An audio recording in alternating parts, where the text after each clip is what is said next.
العالمين والصلاة والسلام على أشرف الأنبياء وسيد المرسلين وعلى آله وصحبه أجمعين ومن تبعهم بإحسان إلى يوم الدين.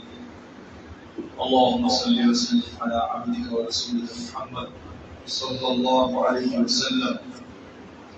أعوذ بالله من الشيطان الرجيم. قال الله تبارك وتعالى في كتابه الكريم: إنا نحن نزلنا الذكر وإنا له لحافظون. صدق الله العظيم. الحمدللہ اللہ نے ہمیں رمضان شریف کے دن اور راتیں نصیب کیے. اللہ کا شکر ہے کہ خیر کے کام میں مسجد میں جمع ہوئے. آج کے قرآن سے میچ کریں کوئی فرق نظر نہیں آئے گا کہ اللہ نے اس کی حفاظت کا ذمہ لیا ہے. اور دین سارا اگر قرآن کے اندر ہے تو پھر دین بھی محفوظ رہے گا اور جو لوگ دین کے اوپر قائم ہیں وہ بھی محفوظ رہیں گے.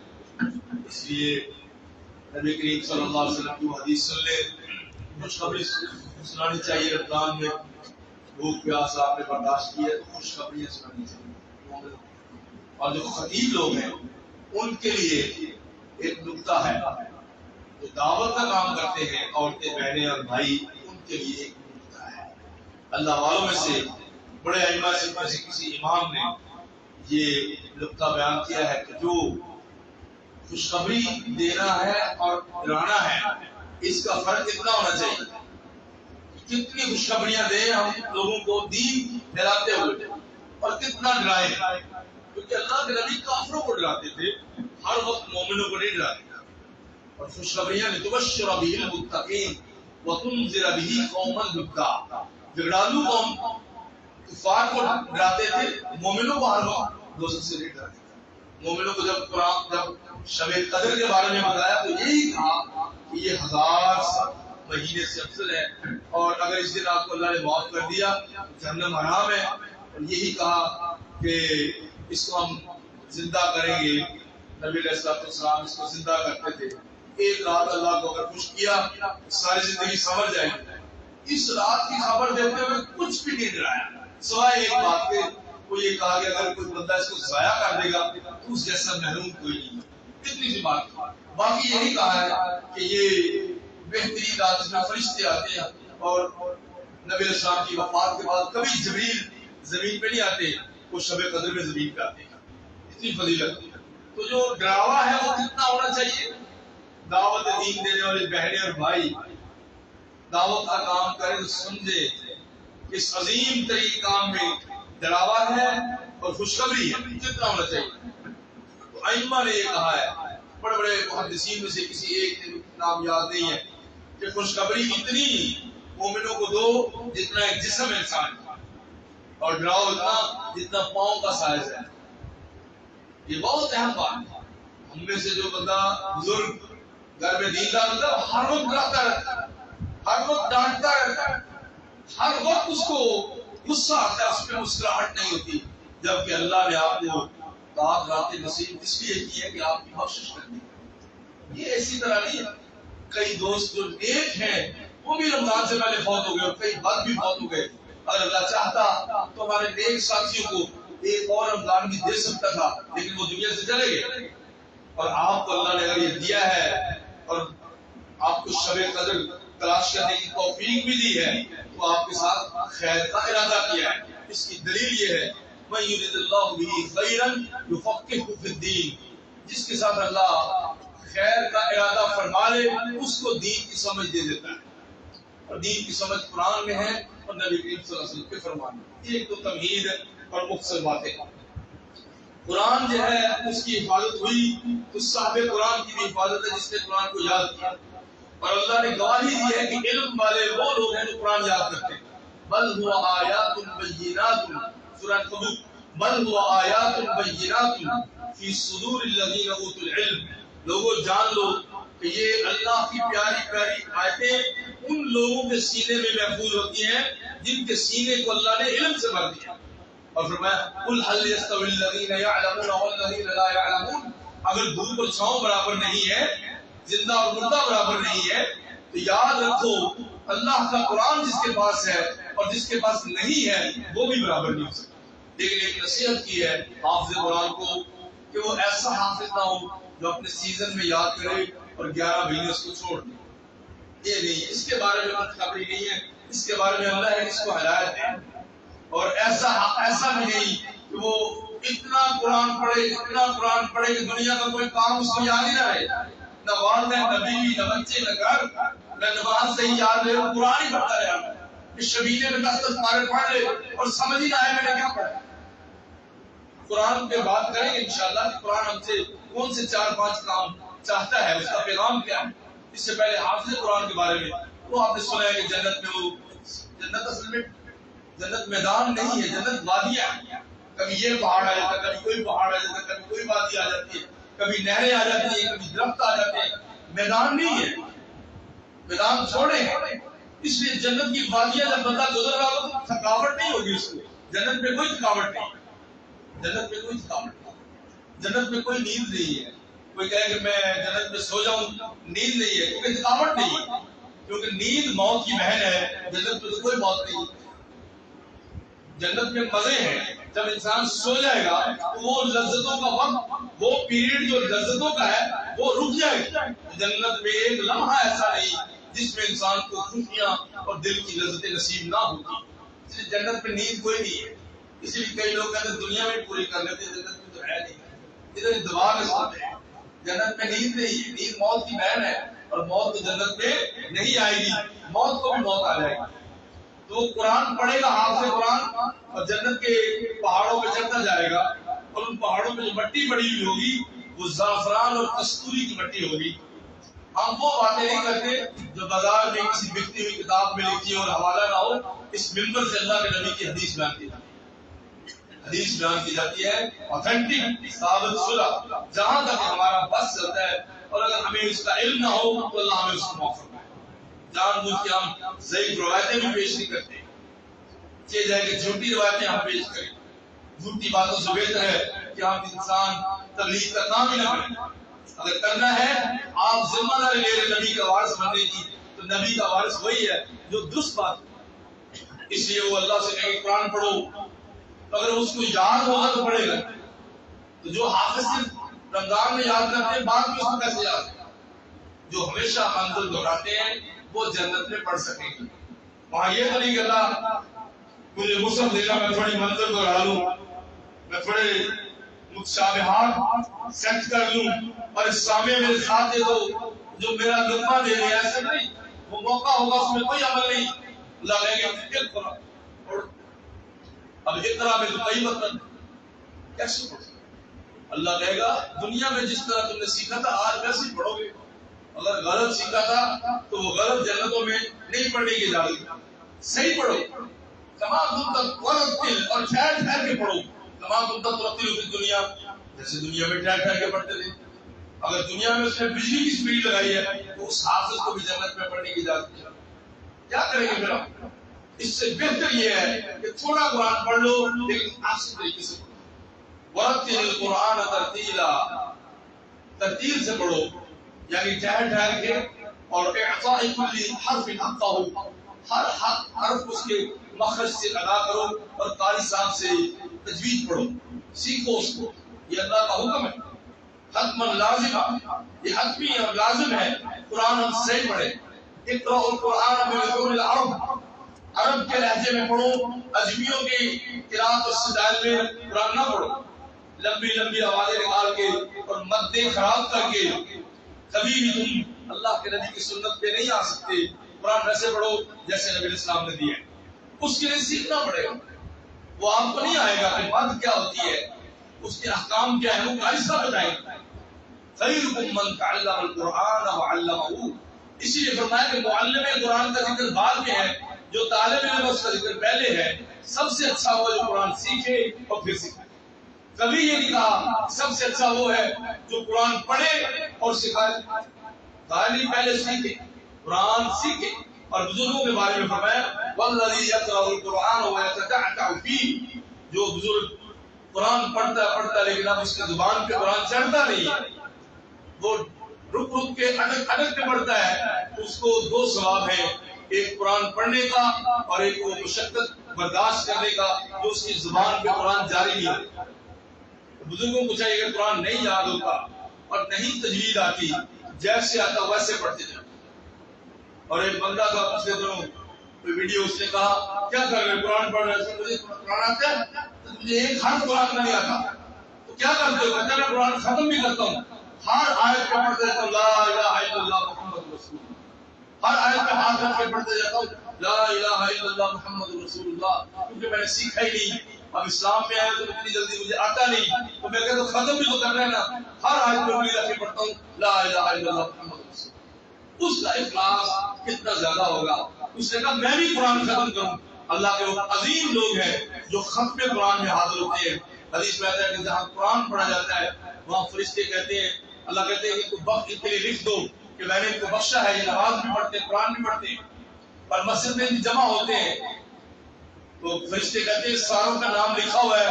یہ بعد میں آگے بندہ بیٹھا تھا اس کو کسی سے کام تھا وہ آگے قرآن کے درس میں بیٹھا تو درس ختم ہوگا تو اٹھے گا. وہ احترام میں بیٹھ گیا کہ درس میں سے اس کو نہیں اٹھاتا میں اس کا انتظار کرتا ہوں. درس سننے کی نیت نہیں تھی بندے سے ملنے آیا. اللہ کہتے ہیں کہ جو قرآن کا درس سنتے تھے ان کا اتنا مقام ہے کہ جو دوست ملنے آئے تھے ان کو بھی ساتھ لینا اتنی عزت ہے اللہ کے قرآن. تو یہ قرآن آپ تک نہیں رہنا چاہیے آپ کے بچے کو بھی یاد ہونا چاہیے. اگر آپ کے بچے کو یاد نہیں تو 30واں پارہ یاد ہے جس میں 37 صورتیں ہیں اور وہ اتنی سادہ اور آسان صورتیں ہیں کہ ہر بندہ ایک مہینے میں یاد کر سکتا ہے. 30واں پارہ اور 29واں پارہ 30واں پارہ اور 29واں پارہ بس بچوں کو یہ یاد کرا کیونکہ امام ابن حجر عسقلانی فارسی کی شرح میں قبر نے یہ حدیث پڑھی کہ جو 10 آیتیں پڑھتا ہے نماز میں اس کو اللہ غفلت والے لوگوں میں نہیں لکھتا.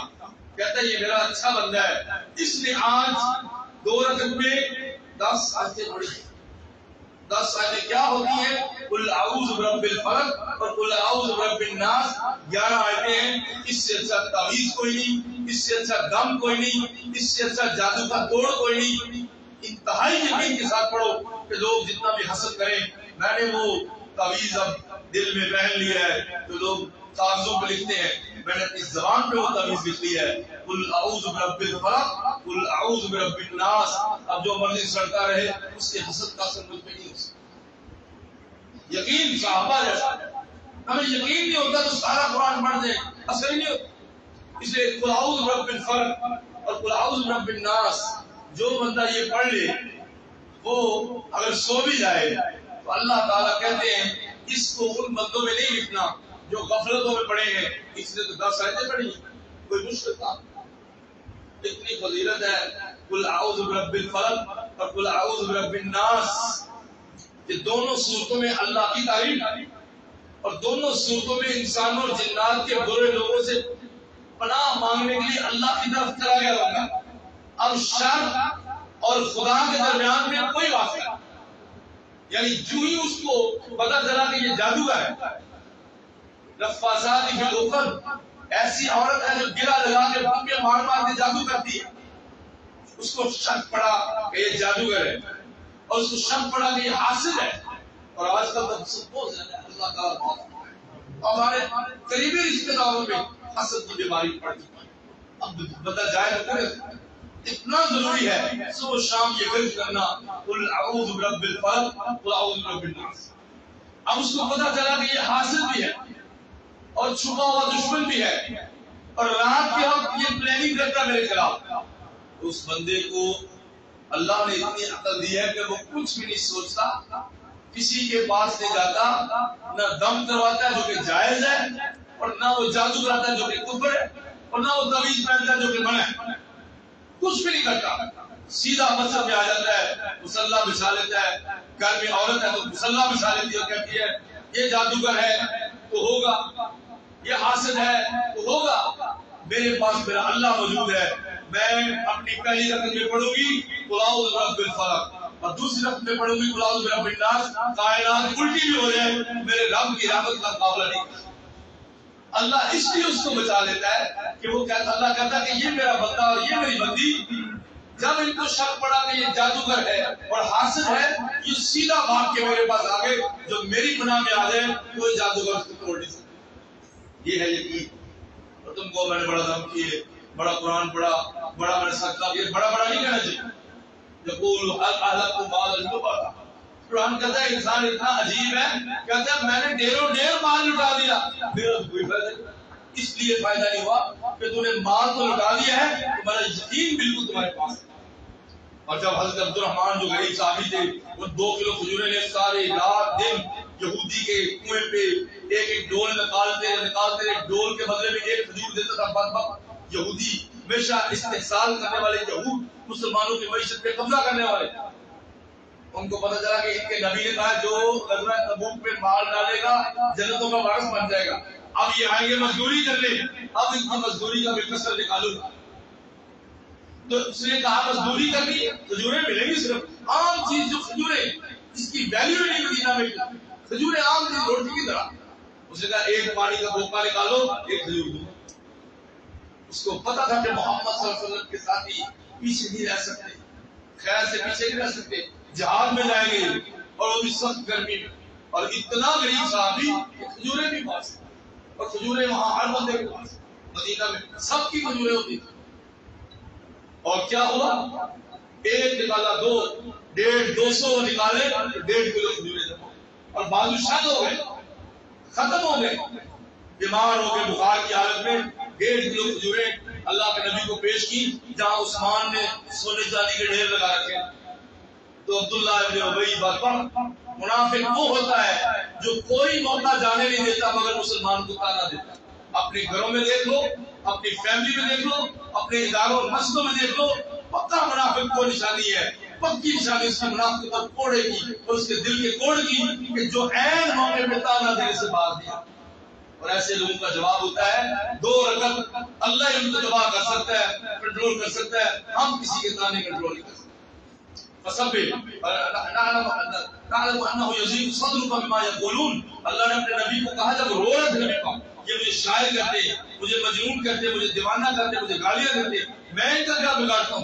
اللہ نے کہا ہمیں سب علم ہے کہ آپ کے دل میں تنگی آ رہی تھی گندی باتیں اور تانے سن کے، فسبح بحمد ربک قبل طلوع الشمس وقبل غروبها ومن آناء الليل فسبح وادبار النجوم۔ آپ جب سورج جب غروب ہونے لگے اس سے پہلے تسبیح پڑھیں، اور جب شام کو غروب ہونے لگے عصر کے بعد پھر تسبیح کے لیے بیٹھ جائیں، اور رات کا وقت ہے تو تہجد میں تسبیح پڑھیں، اور جب ستارے غروب ہونے لگے تہجد کا وقت ختم ہو جائے، سحری کا وقت آ جائے تو پھر بھی تسبیح پڑھیں۔ ان بدبختوں پر تانے دینے والوں کا علاج تسبیح پڑھنا اور کوئی نہ۔ ہماری بہنیں بھول جاتی ہیں، میری ساس نے یہ کر دیا، وہ کر دیا، الزام لگا دیا، اور نبی سے بڑے الزام تو دنیا میں کسی پہ نہیں لگے کہ اللہ کے نبی سب سے سچے کہا گیا کہ سب سے جھوٹے۔ تمہیں اتنے الزام تو نہیں دیے گئے کہ رات کے وقت آپ کے رستے میں کانٹے بچھا دیے گئے ہوں، خون کی پتلی گرا دی گئی ہو، پتھر گرانے کی کوشش کی ہو، شہید کر دیا جائے، اور بستر پہ لیٹے ہوئے 19-20 قبیلوں کی تلواریں آ جائیں، کیا ہماری ساس اور سمجھ نے یا ہمارے کولیگ نے ہمارے خلاف اتنا کچھ کیا؟ کبھی نہیں۔ تو پیغمبر اسلام کیا کرتے تھے؟ سبحان اللہ و بحمدہ سبحان اللہ العظیم۔ میں یقین سے کہتا ہوں کہ رب شرک سے پاک ہے اور حمد و ثنا میرے رب کی ہے، اور کوئی بھی اس تعریف کے لائق نہیں۔ توحید کی وجہ سے تم لوگوں کے تعلق سے بچو گے۔ اس لیے اللہ کہتا ہے کہ اس نے کہا کہ میں اس کا رب ہوں اور مجھے اللہ پناہ دے گا، میری طرف آ گیا، اب میرے بعد اس کو کوئی دکھ نہیں پہنچا سکتا۔ یہ ہے قرآن کی موضوع۔ اور دوسری آیت، جو قرآن کی 100 آیتیں پڑھے وہ اللہ کا زیادہ ذکر کرنے والوں میں شامل ہو جاتا ہے۔ نماز میں 100 آیتیں، سورہ قیامہ پڑھ لو، سورہ فجر پڑھ لو، اور قل اللہ احد پڑھ لو، 100 آیتیں ہو جائیں۔ سورہ فجر پڑھ لو، سورہ قیامت پڑھ لو، قل اعوذ برب الفلق پڑھ لو، 100 آیتیں ہو جائیں۔ اور اس کے بعد پیغمبر علیہ السلام نے فرمایا جو 1000 آیتیں پڑھ لے نماز کی حالت میں، 1000 آیتیں، اب قرآن کا ایک چھٹا حصہ ہے، 1000 آیتیں پڑھنے کو مکمل ترین میں ہے کہ اس کو اتنا اجر ملے گا جتنا پہاڑ ہوتا ہے۔ صحابہ نے کہا 1000 آیتیں؟ امام ابن حجر اسقلانی نے کہا ہے کہ جو 29واں اور 30واں پارہ پڑھ لیتا ہے اس دونوں پاروں میں 1000 آیتیں، 29ویں اور 30ویں پارے میں 1000 آیتیں۔ 1 گھنٹے میں آرام سے بندہ 2 رکعتوں میں 29واں 30واں پارہ پڑھ سکتا ہے؟ نہیں یار، تو موبائل نکالو اور اوپر سے لے کے پڑھنا شروع کر دو۔ اللہ کے نبی صلی اللہ علیہ وسلم نے اپنے غلام جو آزاد کیا تھا ان سے کہا تھا جاؤ، امہات المومنین تو ساری حافظ تو نہیں تھی، کہا کام ادھر جماعت کراتے ہیں، وہ تم کے گھر میں آتا جاتا تھا، فرمایا تم ادھر جماعت کراؤ اور وہ پیچھے کھڑی ہوگی، تم قرآن اوپر سے دیکھ کے پڑھ لینا، میں تمہیں اجازت دیتا ہوں۔ یہ اوپر سے دیکھ کے پڑھنا مکروہ نہیں ہے، پڑھو تو صحیح۔ اور پھر یہ تانے کی بات جب انہیں سجورے پیش کی، سونا چاندی کرا ہے، تو عبداللہ ابن ابی نے کہا ان اللہ غنی عن صدقۃ عبد الرحمن، یہ جو غریب سے صحابی عبد الرحمن ہے اس کے صدقے سے اللہ غنی ہے، ادھر سونا چاندی پڑا ہے تم دھورے لے کے آ گئے، اور تبوک کا سفر 1000 کلومیٹر اور گرمی، یہاں تو کھجوروں کی ضرورت ہے، یہاں تو مال بیچ کے سونا بیچ کے تلواریں خریدی، وہ بھی یہودیوں سے سونا، اور رونے لگے کہ اللہ کے نبی ساری رات پر سے پانی نکال کے یہ میں نے مزدوری پیش کی ہے، تو اللہ کے نبی صلی اللہ علیہ وسلم پہ وحی نازل ہوگی اس غریب صحابی کی وجہ سے۔ قرآن کہتا ہے کہ ایسے بدبخت بھی ہیں، قرآن نے ان کا نام نہیں لیا کیونکہ وہ کلمہ پڑھتے تھے اوپر سے، تو قرآن نے ان کا نام نہیں لیا۔ ہمیں احترام کا حکم ہے، کوئی جتنا بھی منافق ہو جب وہ کہتا ہے میں مسلمان ہوں تو ہم کہیں گے ٹھیک ہے تم مسلمان ہو، تمہارا معاملہ اللہ کے ساتھ، ہم نہیں کہیں گے تم منافق۔ اللہ کے نبی نے کسی کو نہیں کہا، عبداللہ ابن ابی پکا منافق اس کو بھی نہیں کہا، سکھایا ہے کہ ہم شک نہیں کریں گے نہیں کو، یہ ریاکاری کرتا ہے، مسجد کا مینار بنایا اس نے ریاکاری کی، ہمیں کیا پتا کل قیامت کے دن وہ گناہ گار ہو کے بخشا جائے گا اور ہمیں الزام لگا کے پکڑے جائے گا۔ اس زبان کی وجہ سے کبھی ہماری بہنیں کوئی رشتہ دیکھتے ہوئے کسی کے ناک کان کے بارے میں باتیں نہ کریں، اللہ تعالیٰ نے اس کا ایسے بنایا، چپ کر کے نکل آئے، کوئی چیز پسند نہیں ہے، زبان کو کنٹرول کریں، اس زبان کی کھیتی کی وجہ سے جہنم میں الٹا لٹکا دیا جاتا ہے۔ تو وہی نازل ہوگی سورۃ توبہ، اور غزوہ تبوک کا ذکر ہے، تو قرآن کہتا ہے کہ آنکھوں سے اشارے کرتے ہیں اور الزام لگاتے ہیں اور تانے دیتے ہیں فی الصدقات، صدقے کے مال کے بارے میں، کہ دیکھو یہ تھوڑا سا صدقہ لے آئے ہیں تو یہ بڑا بنتا ہے کہ میں بڑی محنت کر کے لایا ہوں، ریاکاری کر رہے ہیں، اور خود تھے پکے منافق۔ تو اللہ کے نبی صلی اللہ علیہ وسلم نے سارے مال کو ایک طرف رکھا اور سونے چاندی کے ڈھیر کو یوں کر رہے تھے، اور چمک آنکھوں میں اور گالوں میں پڑ رہی تھی اشرفیوں کی، اور فرمایا ما ضر عثمان ما عمل بعد اليوم، آج کے بعد عثمان اگر کوئی بھی نیک کام نہ کرے تو یہ پکا جنتی ہے، اللہ کے تبوک کے موقع پہ اس نے ہمیں خوش کر دیا ہے، آج کے بعد یہ کچھ بھی نہ کرے، اس پہ کوئی گناہ نہیں، کوئی نیکی بھی نہ کرے تو عثمان پکا جنتی ہے۔ تو اللہ کے نبی نے عثمان کے سونے چاندی کے اوپر اس صحابی کی کھجوریں رکھی، اور میں اگر یہ قبول نہیں ہوگی تو کوئی صدقہ بھی قبول نہیں ہوگی، یہ اس کا اخلاص ہے۔ قرآن نے ان کے خیر کا ذکر کیا، صحابہ کا اخلاص کی وجہ سے۔ ہم بھی قرآن پڑھتے ہیں، ہم بھی ختم قرآن کرتے ہیں، ہم بھی تراویح پڑھتے ہیں، ہمیں اثر کیوں نہیں ہوتا؟ کیونکہ ہم اس کو سوچ سمجھ کے نہیں پڑھتے۔ قرآن کہتا ہے الذین آتیناہم الکتاب یتلونہ حق تلاوتہ، جن کو ہم کتاب دیتے ہیں، قرآن دیتے ہیں، وہ یوں اس کی تلاوت کرتے ہیں جیسے تلاوت کرنے کا حق ہے۔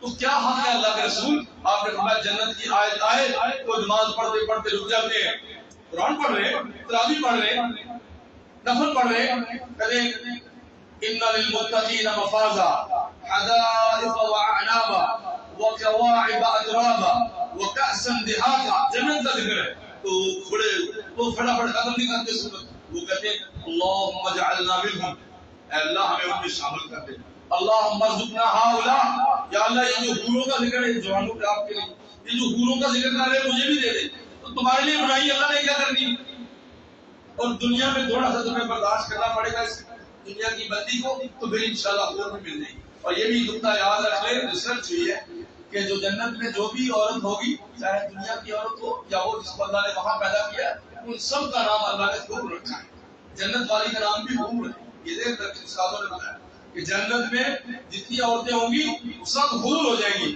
یہ جو داغ دھبے جو کریمیں شریمیں لگاتی ہے ختم ہو جائے گا، اور جنت میں چمکدار چہرے، جس طرح حور خوبصورت ہوگی اس طرح آپ کی زوجہ محترمہ بھی خوبصورت ہو جائے گی۔ آپ اپنی فکر کریں کہ آپ اس کو اچھے لگتے ہیں کہ نہیں لگتے۔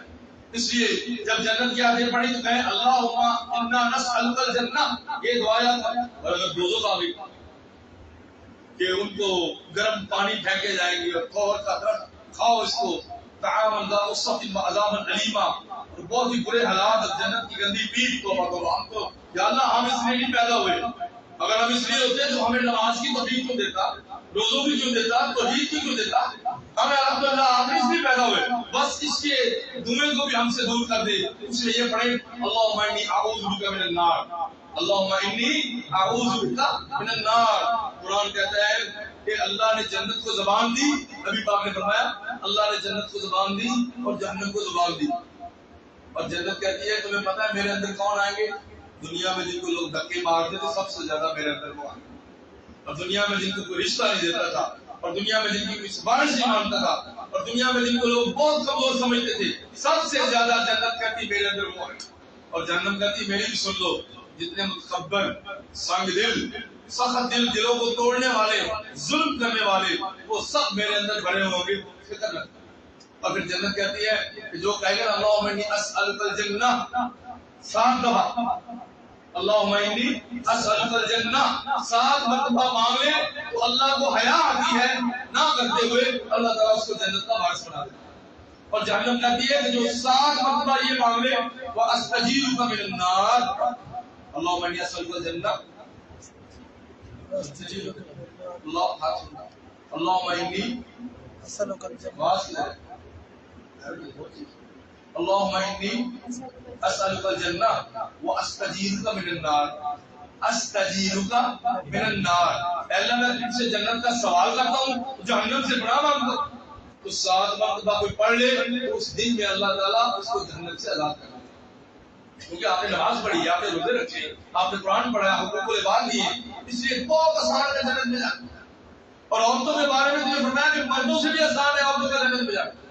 ایما امرأۃ، صحیح مسلم کی حدیث ہے، ایما امرأۃ صلت خمسہا، کوئی مسلمان عورت 5 نمازیں پڑھ لے، وصامت شہرہا، اور رمضان کے روزے رکھ لے، اور دودھ پلانے والی اور جس کے پیٹ میں بچہ اس کو تو یہ بھی معاف ہے، وہ صرف فدیہ دے گی، دودھ پلاتی ہے 2 سال اور 1 سال بچہ اٹھا 3 سال کے 90 روزے مولوی صاحب آپ کو نہیں رکھیں گے نا، وہ فدیہ دے گی روزوں کی جگہ پہ، اس کو یہ بھی معاف ہے، نوٹ کر کے چلے جاؤ، اس میں حدیث موجود ہے۔ ایما امرأۃ، کوئی عورت صلت خمسہا، 5 نمازیں پڑھ لے گھر میں، وہ بھی مسجد میں نہیں، گھر میں، اب گھر میں پڑھے، اس کی فرض نہیں مسجد میں، وصامت شہرہا، اور مہینے کے روزے رکھ لے، وَأَطَاعَتْ زَوْجَهَا، اور اپنے خاوند کی اچھی باتوں میں فرما برداری کرے، تنگ نہ کرے اس کو، چاہے پہلے ہی بہت تنگ ہے مہنگائی سے، اس کو تنگ نہ کرے، بس اس کو سکون دے، سکون کے لیے شادی کی تھی، ذلیل ہونے کے لیے نہیں کی، مہربانی کر کے اس کو سکون سے رکھے گھر میں اور معاف کر دے بیچارے کو، شاید اللہ آپ کو معاف کر دے۔ اور یہ 3 کام کرے، 5 وقت کی نمازیں، 1 مہینے کے روزے، اور خاوند کو پرسکون رکھے، بس منیمم لیول ہے، منیمم لیول۔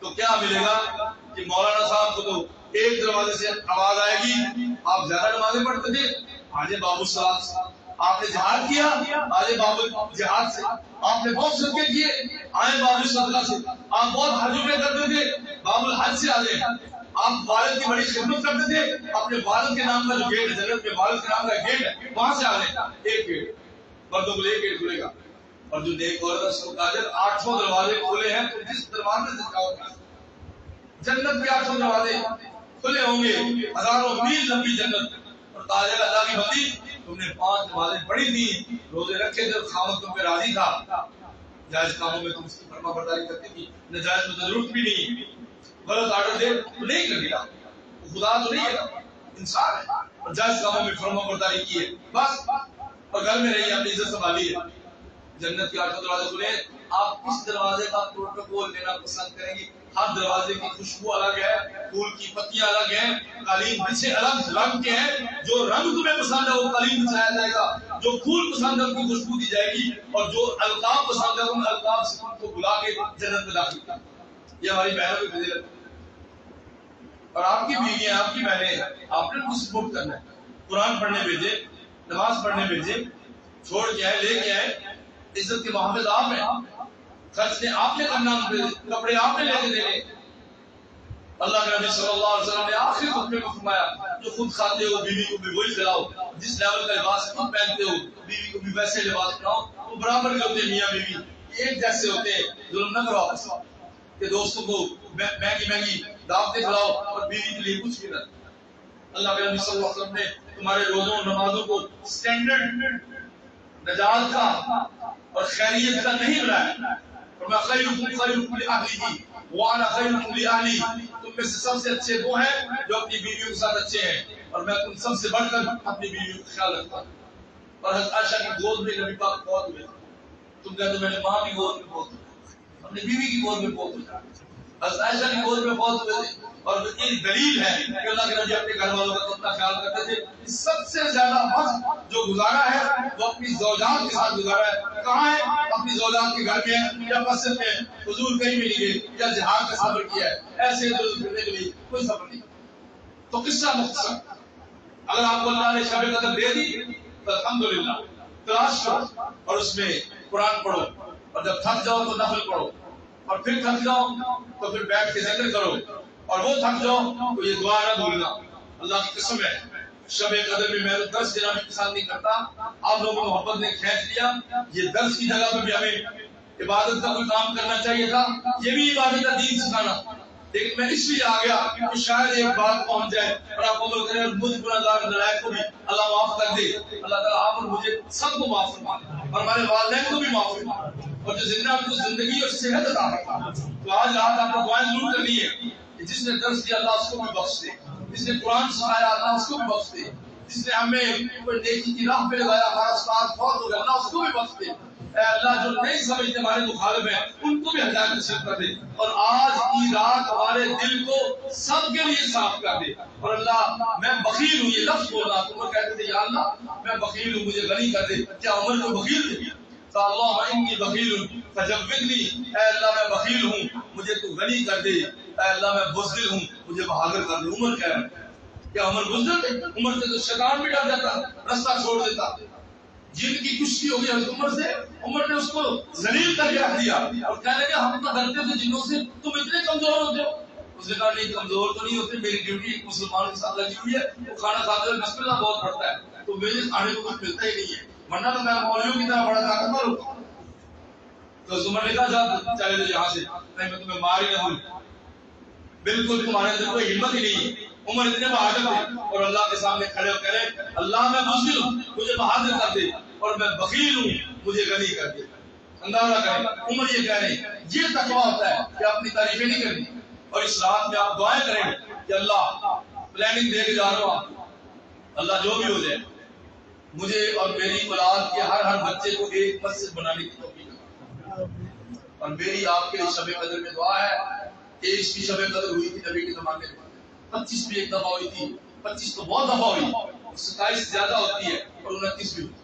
23 کو تو خود آپ نے کہا کہ آج شب قدر 23 کی رات، اس کو ایزی نہ لینا، سونے کی کوشش نہ کرنا، جاگو، نہیں کچھ کر سکتے چپ کر کے بیٹھ، اور بیٹھ کے وہ گناہ یاد کرو کہ جو آپ کو پتا اور اللہ کو پتا، اندر اندر ایک رات سنبھال لو. اگر ایک بھی نہیں کرایا تو جہنم کو گزارنے کے لیے کافی. کسی کونے میں بیٹھ سکتے. جن پہ ظلم ہوئے اپنے ماں باپ سے معافی مانگو، خدا کا واسطہ ہے اپنے ماں باپ سے. اگر آپ ناراض ہیں جہاں آپ کہتے ہیں میں وہاں شادی کر لوں گا، اس کے بعد ایک اور کر لوں گا، ٹھیک ہے آپ کی مانتا ہوں 2 سال بعد آپ نے لگا دیں. یہ میں آپ کو کہہ رہا ہوں ماں باپ نہ خوش ہیں. آج مولانا نے کہا کہ شب قدر ہے، چاہے جو بچے آپ کو پسند ہے وہ آپ کو ایک پسند ہے، دل میں کریں جو مجھے پسند ہے وہ بعد میں دیکھیں گے، پہلے جو آپ کو پسند ہے وہ میں کرتا ہوں، پتہ ٹھیک ہو جاتا ہے شادی. یہ وہم ہوتا ہے. جو ماں باپ ہے ان کو خوش کر دو. اگر تمہارے ماں باپ آج کی رات تم پہ خوش ہو گئے تو ساری زندگی سمجھ جائے. یہ میں آپ کو مذاق نہیں کر رہا، صحیح کر رہا. اگر ماں باپ خوش ہو گئے تو جو چیزیں تم نے اپنے ذمہ لی ہوئی ہے اللہ اپنے ذمہ لے.